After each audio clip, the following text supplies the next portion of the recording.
Welcome to Mobile Home Friend YouTube channel, your go-to resource for everything manufactured housing.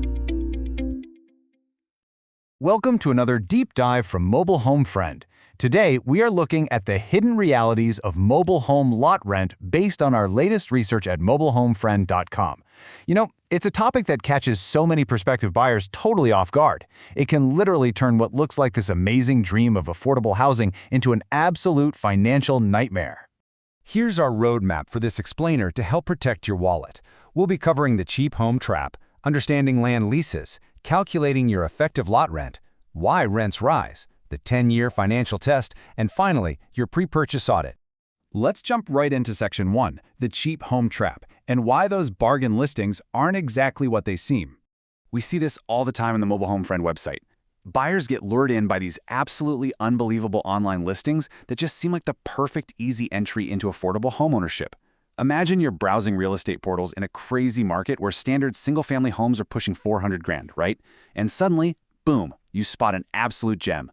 A beautiful, updated manufactured home priced at a rock-bottom $39,900. You're probably thinking you've just secured a completely debt-free future. You write a check, you get the keys, and you assume your housing expenses are practically zero from here on out. But here's the million-dollar question. How much will that home actually cost you every single month? The absolute most crucial point to understand here is that paying cash for the home structure does not mean your ongoing housing costs just drop to zero. In fact, unfortunately, the fees are just beginning.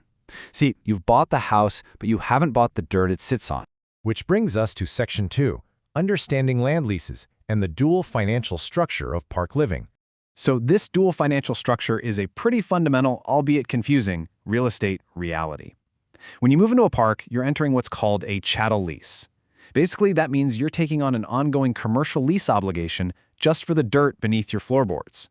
Unlike traditional real estate where you buy the house and the land together as one package, in a park, you are executing a commercial land lease for the real property while holding title only to the personal property sitting on top of it. Legally speaking, the home itself is treated a whole lot more like a vehicle title. And that creates a wildly ironic situation.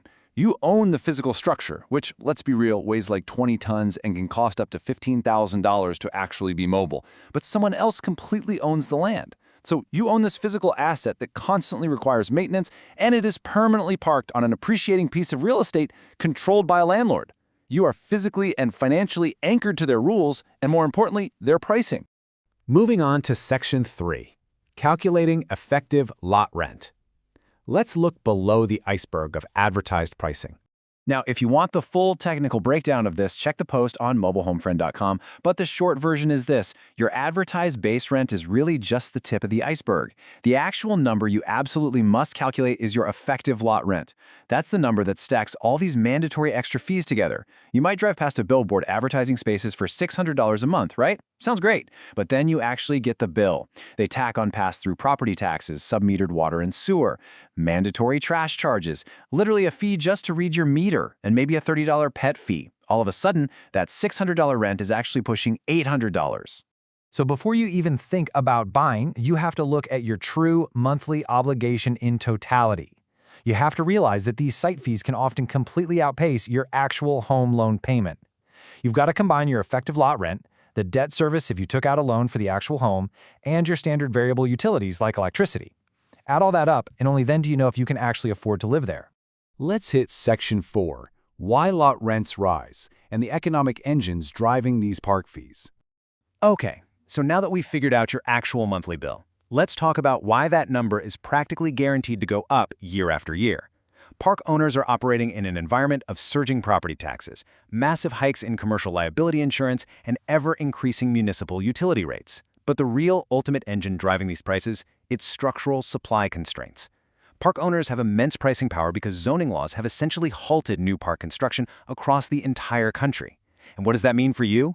It means they have a captive audience, people who simply cannot afford the logistical nightmare and massive cost to physically move their homes. Think about it. If an apartment tenant gets a rent hike, they just rent a moving truck for $50 and leave. If a mobile homeowner gets a rent hike, they're stuck. As we noted on the site, park ownership really matters. The business model of your landlord totally dictates your financial future. Let's say you're in a park with a mom-and-pop local owner. They might raise rent by a steady, predictable 3% a year just to pace with inflation. But if a corporate real estate investment trust comes in, they can aggressively hike rents to maximize their net operating income for shareholders. We're talking about pushing rents up by over 60% in just 5 years. This leads us perfectly into Section 5, the 10-year financial test, projecting your long-term affordability. Compound interest can create an absolute aha moment here. A totally comfortable $700 rent today can rapidly snowball into a crippling $1,800 obligation in a predatory scenario. And that is absolutely devastating if you are on a fixed income, like a pension or Social Security. What feels perfectly manageable in year 1 can literally force you into foreclosure by year 10 if you are getting hit with consecutive 10% hikes. It's scary stuff. And the secondary damage of all this is just devastating. Rising lot rent directly depresses your home's equity and resale value. Here's why. Buyers shop based on their total monthly housing budget. So when lot rent skyrockets, future buyers have way less money available to put toward a home loan. That means your $95,000 asset can instantly drop to $47,000 in resale value, simply because the dirt underneath it got more expensive.